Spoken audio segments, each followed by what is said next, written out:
Hey y'all, DG Outdoors here again. I wanted to show you guys a couple of things and maybe do a little review on some of my archery targets since there's so many out there, and I'll show you guys, like I have like 5 of them. So I want to show you guys things. Number one, I'm legal for archery season this year. See right down there, it says purchase date 2019 Resident Deer Archery, which runs, let me get in the light. It runs October 1st through January 5th this year, and I'm only going to bow hunt this deer season. I mentioned that the last couple of videos. That's because I'm going to try to do a challenge to myself and a challenge with you guys. It's going to be fun. I'm going to film a few hunts. I haven't filmed any squirrel hunts this year. It's kind of hard to. We're praying for mosquitoes right now, but it's kind of hard to film a squirrel hunt early season like this when I'm running and gunning with the shotgun. But I want to show you guys the first thing I did on my bow. I put new string silencers on my bows. I had those Allen cat whisker ones, and the bottom one kept falling off. Well, this one's got metal crimps on it, which I had to use a pair of pliers to put them on there. My local archery shop, I went in there because I replaced 2 outlets in my front room. It's really loud out here. And the guy's like, hey, do you bow hunt? Because I saw my deer season. I said, yeah. They had a whole bunch of like arrow rest and string silencers and fletchings for your arrows, 50% off. So when I get paid on Friday, I'm going in there and I'm buying a lot of stuff. I've already got a release. You never can have too many archery releases. Which was that thing right there. Hey, don't mind the hogs or the cars driving by. They're offloading the hogs from one trailer to another to go to butcher. They do it every Tuesday or Wednesday. But let me pause this video and I'll get into what we're going to talk about today. Alright guys, you guys ready to see my archery targets? The first target I have is just a 3D, well, it's actually just an archery target. It's got, it's from Buck Commander, you know, the Duck Dynasty guys. I've had this for about a year or two. I built this frame out of a little door frame to hang it on. And it'll stop arrows pretty good. But it's got, like, you pick those dots to shoot at, or you can do vitals.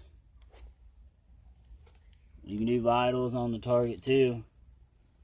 And it's a really good target. I think I paid $21 at Walmart. It's by Buck Commander. Y'all can look it up. Now here's my $95 3D deer target. Let me see if I can get it in camera. Yep, right there. See it? It's foam. May not be the best angle, but there it is. And I actually got this at jcpenney's.com for 95 bucks last Christmas. It's got a 10-point buck rack on there. It is the 3D shooter buck by Field Logic or something like that. And it's supposed to be 25% bigger than the other archery targets they have. This is the Reinhardt 18-in-1 target. You guys see me put a lot of like paper deer targets and stuff in front of it to shoot at it. It's got 18 different targets on it. See, it used to be green like that, but it's not. And this is a self-healing target, so it's supposed to make, see these little holes right here, how they're a lot smaller. It's supposed to heal itself back up. This is just a $15 target from Walmart. It is the Drew foam archery target. It's got a bear on there. You can shoot ducks on the side of it. Little circle targets on the back. And then a stag deer or an elk or something. Not sure, I shot it in the nose once. I normally put this behind my targets in case I miss. I don't hit my backdrop I built there. But my car's in the shop right now, so I don't have my tripod or my selfie stick. It's all in the car. I think the alternator is going out in. But I just wanted to do a little review on the shooter buck and all my archery targets I have, and do some shooting tonight. So I'll start filming deer hunts on October 1st.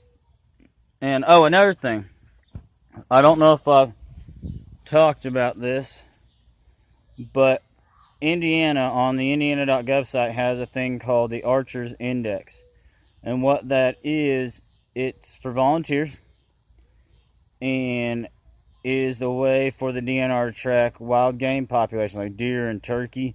So every time I go hunting, I fill out a paper and I tell them how long I was out there, what county I was in, where I was at, and I record it and send it to the DNR so the wildlife biologist can get a better look of how the population is doing. And another thing this year is I went over to my grandma's a couple weeks ago, and I don't know if I've told this story or not, so I'm going to tell it again because I couldn't remember. She told me that the DNR was over at her house, and I was like, okay. See, my mom and my grandma both live on a property that my mom owns, so it owns 8 acres. There's 3 separate lots. My mom and dad took an Amish-built dwelling and turned it into like a tiny house. Then my grandma's got the actual house that's on the property. And I deer hunt, squirrel hunt, rabbit hunt, all that stuff there on that 8 acres. And she said the DNR came over because they're doing a survey on bobwhite quail, and their property sits in the middle of that circle. So they asked me if I would take the lady and show her around the property to see if she can see bobwhite quail. I've never seen any on there, but that don't mean there isn't. We're going to look in that big field where I was shooting at crows over when I was crow hunting in August.